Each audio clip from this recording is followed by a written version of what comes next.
Hi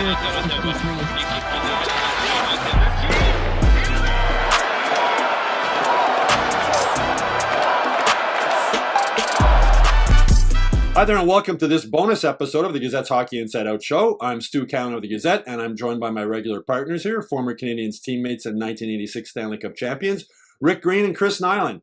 Rick, since this question is going to be about defensemen, let's start with you. If you were still behind the bench coaching the Canadiens defense, what would your defense pairings be?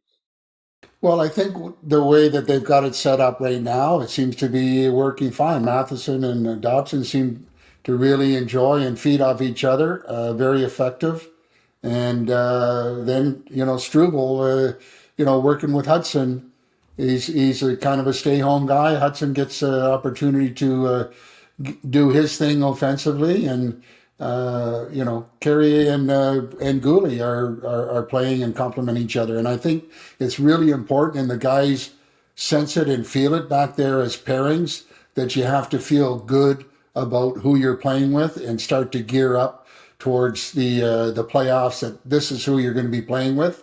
And, unfortunately, with a guy named Jacky, he's not getting much of a chance to get in there as the time ticks away here, where they're kind of settling in with the group they have, and unless there's injury that come in. And it's a tough situation, but they're going with this, thinking that this is going to be the best combinations you can have. And I really believe, and I look back at the different partners that I had, whether it was a penalty killing partner or just a 5-on-5 or last minute of the game type thing, you want to feel good about the guy that you're playing with on the blue line. And the sooner you establish that, the more effective it is in the overall play. And I always think back of guys that didn't mix really well, and I mentioned it before, that the guy that I played with, as much as a great player, Chris Chelios, loved him, knew what he was all about, but we could not understand what we needed to do to complement each other's play. But the guys really need to hone in their partners and start feeding and feeling good about who they're playing with back there, and super critical. Rick, would Hudson be a little bit difficult to play with, just the style he plays? Like, if you were still playing and you were paired with him, would that be a difficult matchup? Not really. I think it would just be a question of I wouldn't go farther than my blue line, unlike where I would get to the red line, because you know that he's going. You know that he's going to be involved. He's always ready to jump in there on the offense. So you just, and the team has done a good job of understanding. The forwards are aware that when he's on the ice, I better think about defense, because he's going. He's down there on the forecheck. And I think it's not a big deal understanding how to play with a guy like that. You let him do his thing. You're going to back him up on all areas of the ice. You're going to be on the defensive side. And that's the way pairings complement each other. Well, Knuckles, I know you might be president of the Arbor Jackeye fan club. Really like the guy. A lot of people in Montreal do too. Also fans. He hasn't been playing. Would you slot him in on where would you slot him in if you had him playing now? Who, Arbor? Yeah. Gosh, just anywhere so he can play. Anywhere. Yeah. But here's the deal. Greeny, he had a tough time playing with Chelly, but not on Crescent Street, mind you. He didn't mind partnering with him there. But, you look at those pairings, and like Dobson, Matheson, they're doing well together, no question. Veterans, right? Been around a little bit. Dobson, even though he's not overly physical, he does get involved physically at times, but he's so good with his range and coverage, and he's a smart player. That's a great pairing. Gouli, Carrier right now, like you said, Carrier gets hit quite a bit. Gets overpowered sometimes in the corner in front of the net, but Gouli, good pairing. What I don't like about Hudson and Struble is Hudson's so much better on his side of the ice.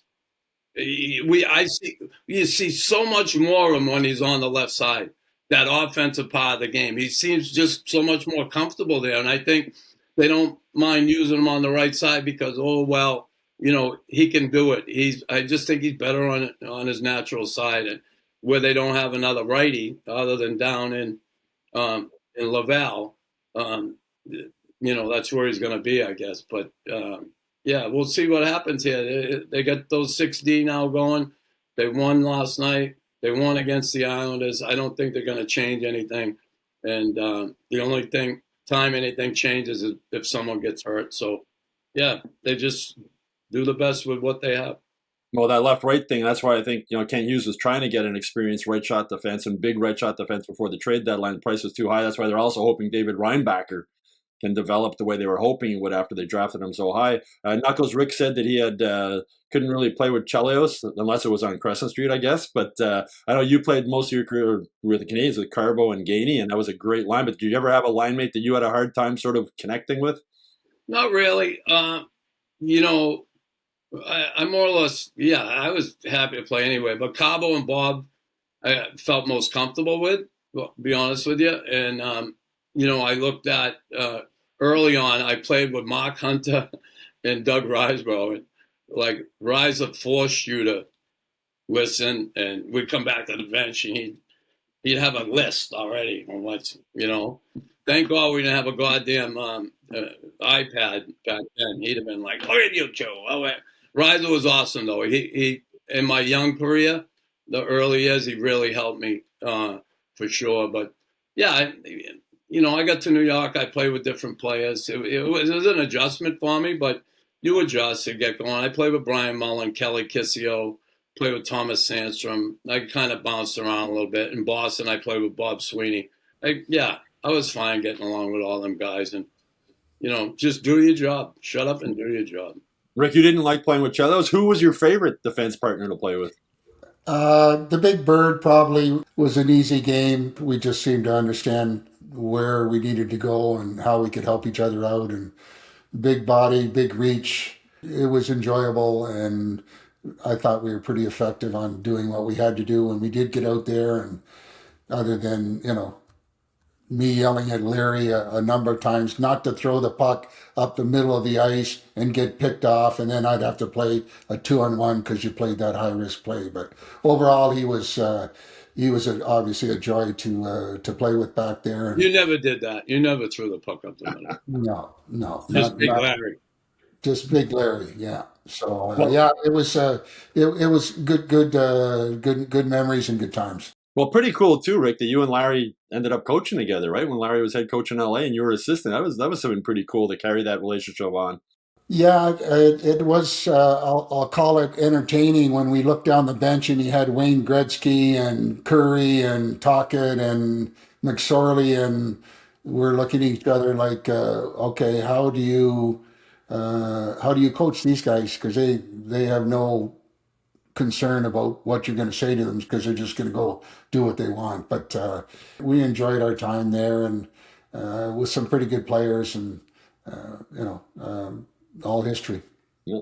Well, that's it for this bonus episode. I hope you all enjoyed it. We'll have a couple more bonus episodes coming up over the next few days, so you can look for those. And if you haven't done so already, please subscribe to the Hockey Inside Out YouTube channel. Also, in case you didn't know already, the Hockey Inside Out is now available on Spotify and Apple Podcasts.